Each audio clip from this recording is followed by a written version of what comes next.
cozy setup you have here. I'll just make myself comfortable. Thank you so much.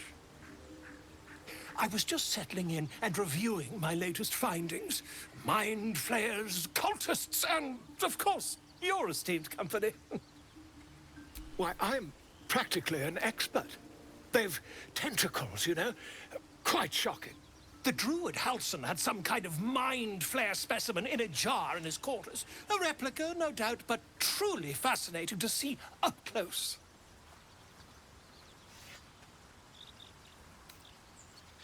As a matter of fact, I do.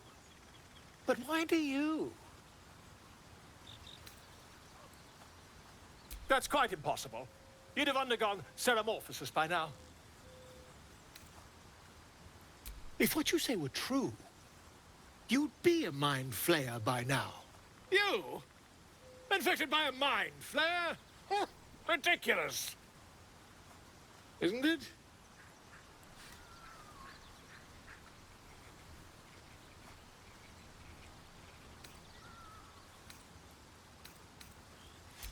Perhaps that's for the best. I'd be irresponsible not to debunk such a strange claim.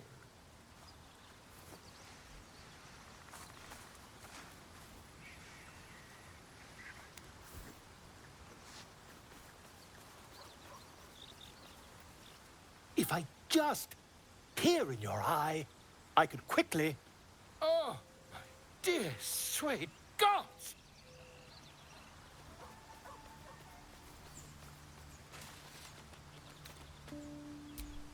I mean, yes. I suppose I can. I'll need to research the particulars, however. Give me a bit of time, and I'll have this little issue sorted.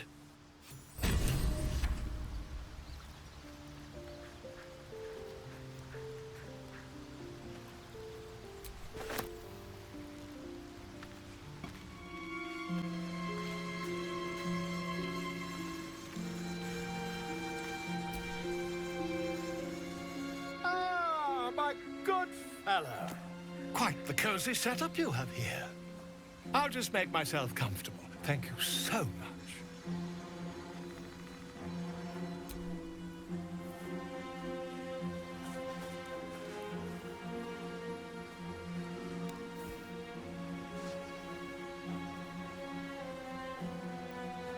My research turned up a rather brilliant technique that seems quite actionable. It's not too deep, just behind the orbital socket. I could attempt an extraction. I've a needle in my tunic, after all.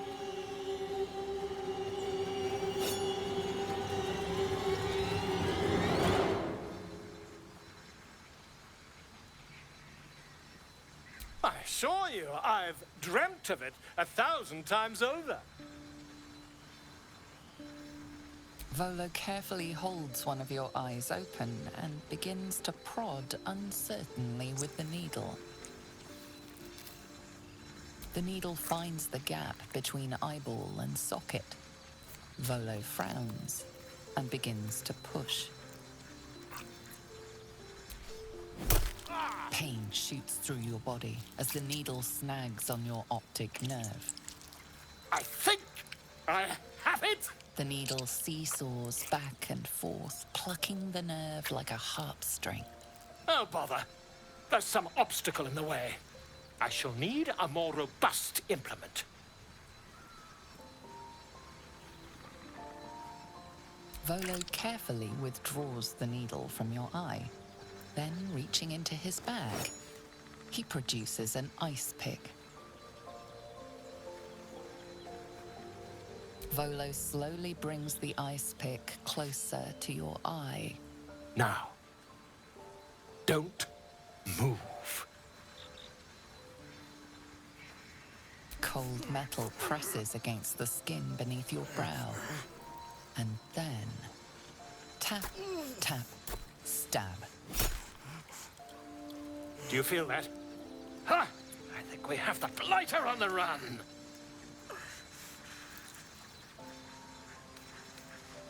I agree. It's a feisty critter. Just A little further. Volo tears the pick from your brain with a violent jerk. Your eye plops down into the mud. Tret. He pauses, looks down at your eye, and recoils slightly as it sinks into the mud.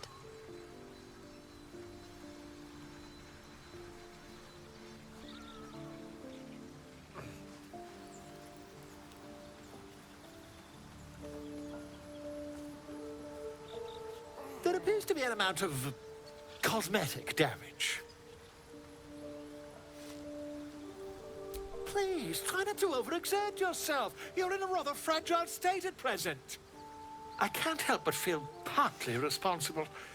Perhaps there is something more I can do.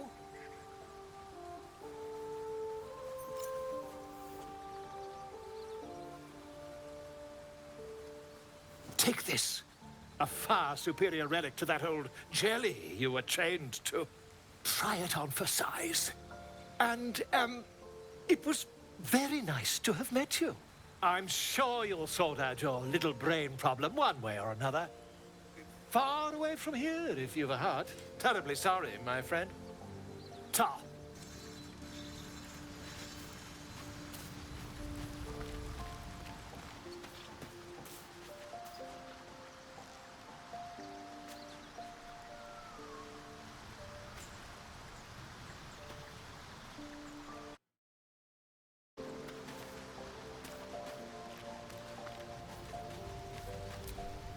Welcome to the League of the Lone Eye, my friend. Not to minimize the pain of Volo's poking and prodding, but I promise, you'll be used to the prosthesis in no time. Besides, I find it gives one an air of mystique. No one's more intriguing than a man with one eye.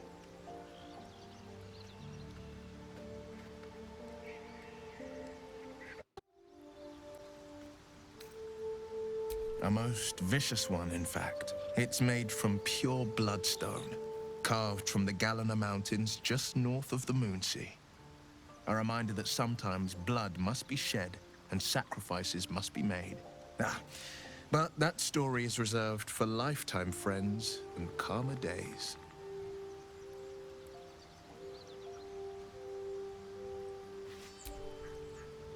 Tiny grooves spider across the eye's surface. It resembles a sending stone used to confer with distant contacts. A sending stone? Nothing so special, I assure you. His breathing quickens, his jaw tenses. Will is keeping something from you.